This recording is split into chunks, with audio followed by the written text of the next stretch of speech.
Thursday, Plus Sports and Plus TV Africa. My name is Wale Scott. Welcome on the show. Bukayo Tinubu, welcome on the show. Thank you for having me. Head coach of the Super Falcons of Nigeria, Randy Waldrum, has praised his players' determination to win against Mali in the opening match of the Aisha Buhari Cup on Wednesday. After being frustrated by the Malians for the most part of the game, the Falcons eventually won 2-0 thanks to two late goals from Gift Monday. The FC Robo skipper opened the scoring in the 83rd minute, heading in Aishat Oshuala's cross. 91st minute, Monday doubled a Falcons lead after running onto a flicked header before lobbing the keeper. The Falcons will be in action again on Tuesday against the Bayana of South Africa. Now, the go-to person when it comes to female football in Nigeria, her name is Susan Omopeloye, will be on the show this morning on the phone. And we'll talk about what happened yesterday. She was there and all that, you know. But Bukayo, this is good for Nigerian female football, you know. We tend to have mostly male-dominated competitions and all that. But Aisha Buhari, the First Lady, has thought of this. Yeah. It's the maiden edition. She says, let the female have their own thing too. It's always good to have more balance when it comes to sports. As I say, anyone who wants to play should get to play.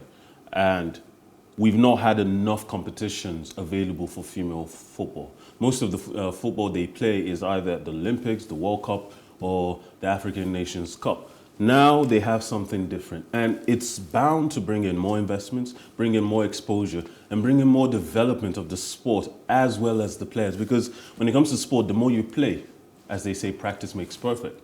We need more football for these females because ultimately they've done incredibly well in recent years since the more focus has been paid on their sports. And more focus will only bring in more development that they desperately need. Now, hopefully our producer, Toby Olushola, is working on Susan. We hope you have her on the phone soon. But in the meantime, the match yesterday was organized well. In fact, they were able to bring the presence of people like Gianni Infantino, Mosepe, CAF president, to a female competition. I've never heard of that. It speaks... In Africa. Exactly. It speaks highly of the organization of this and the impact that the organizers are trying to make sure that this competition has. Because there's no greater endorsement than the head of male world football. And Infantino's presence could only have given, because this is the maiden, and it could only have given more confidence to our ladies across Africa that this matters, this is important, and they need to take it as though it were important and put all of their energy into it. I know what she would say is that this is good for female football. And I want to believe that with this level of impact that we expect from the Aisha Cup, FIFA will take a more bold stance. Because even in the Premier League, we're seeing now that more sponsorship, broadcast sponsorship, is coming in.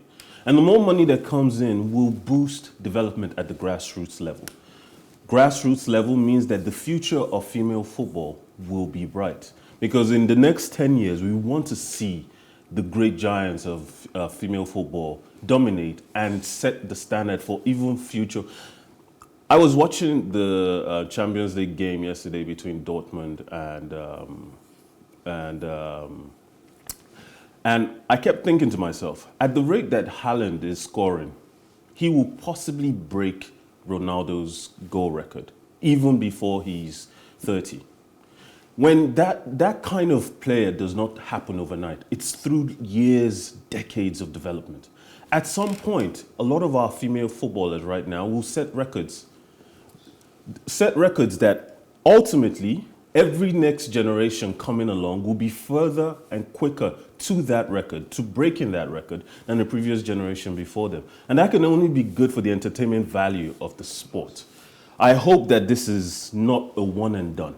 I hope that whatever administration comes after this one takes the same focus. Okay, I've got Susan back on the phone now. Susan, welcome back.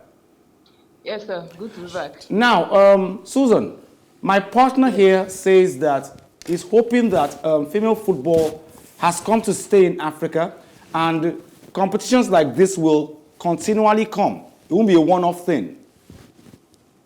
Yes, it was one of the mission and vision statement of the tournament itself, and that's why we had the president of CAF talking about Patrice Motsepe, and the FIFA president Infantino also came in. You know, both of them have been trying to do a lot of facelift for the development of women's football. And exactly why FIFA has said that they will be having different tournaments per countries to develop their women's football. And if you remember that this season Champions League for women also have been drafted in another different version, where now they will now have to play the group stages, and their prize money has been increased. And they've brought it down to CAF as well, where we'll be having the maiden edition of the CAF Champions League for women as well, starting in November, which will be the first ever for women's football, club football in Africa. So FIFA and CAF and UEFA are trying to work a lot to ensure that they bridge that gap for women's football and men's football, where we'll be having a lot of young footballers coming up, and they will bridge that gap for prize money and all of that. So that was how they had the invitational tournament yesterday, and FIFA president, CAF president came around to support. So I don't think it's going to be a one-off. It's something that will be a continuous thing. So this is just the maiden edition. We just hope that in subsequent editions, it will be a lot bigger than what we are seeing right now. Now, Susan, what will be the end point of these competitions for female footballers in Nigeria? Will they get better clubs to go to? Will be scouted? Were scouts there? You were there. Yeah, you know, it's the national team, so it's not like something that it's not like where we're having scouts, where we are. They were local-based players. They were local-based players from different countries there too now. Yes, more like maybe for you know, it's different for women football. They can always get club side and move to mainstream Europe, because anybody playing football, any women playing football in Africa, you know, is a raw talent. So that's very easy to do. Even if you are playing in your local club side, you can, because like the player that scored yesterday, Monday Gift, used to play for FC Robo. So even without the tournament itself, she has moved. We have a couple of 10 home-based players were even there, and some of them already have they already have scouts. They already have club side. They are looking out for them. So it's not like they are using it to showcase talent. They are already talent that is made.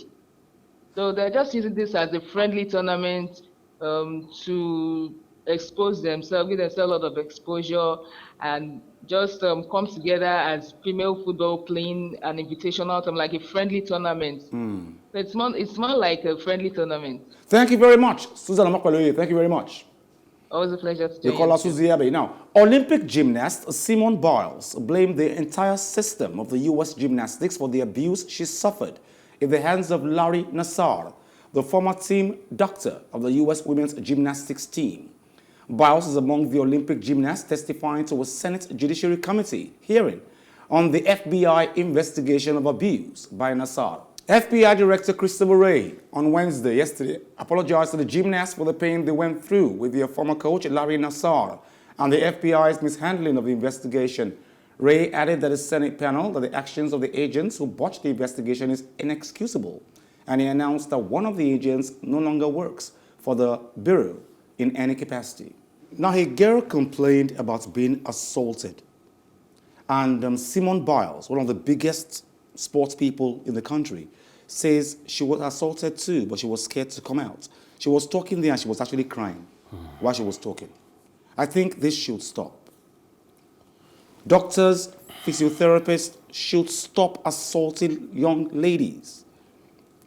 The problem with this story, the reason why it's so heartbreaking, is that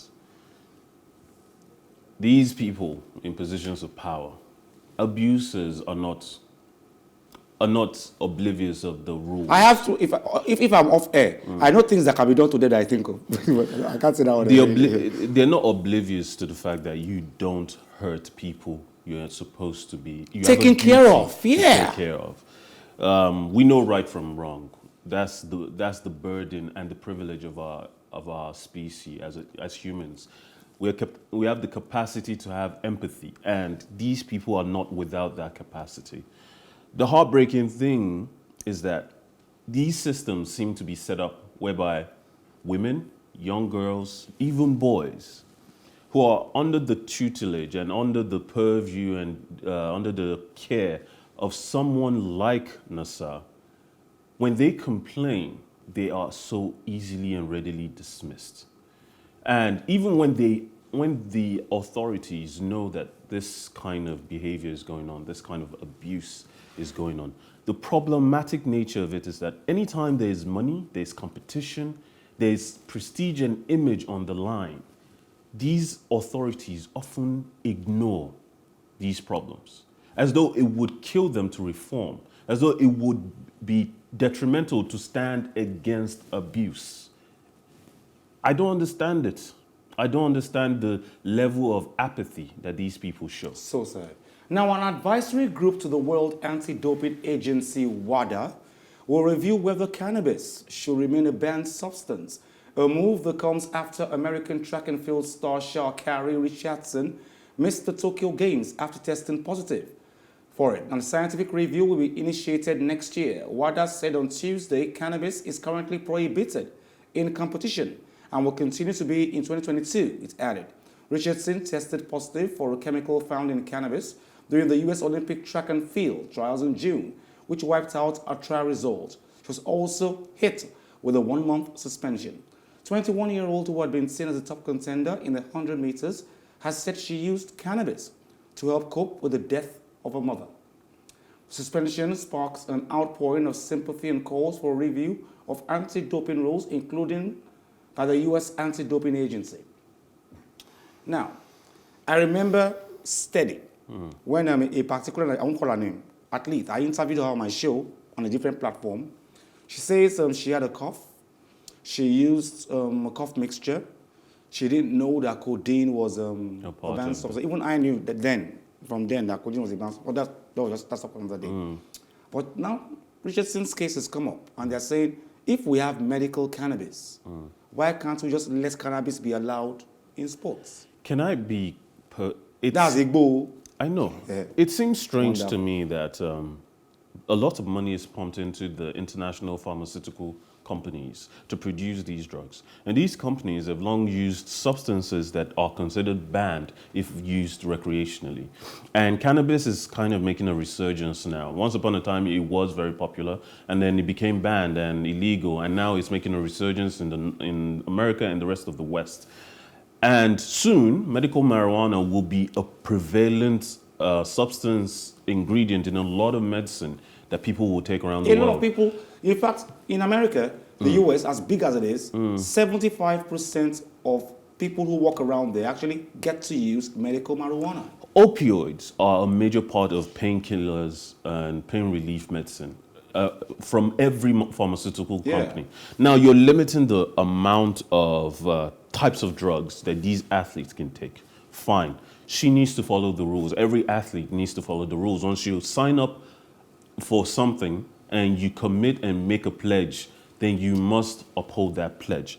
However, the rules must constantly, persistently be reviewed to ensure that the changing times reflect the impossible tasks and impossible standards they're expecting these athletes to meet.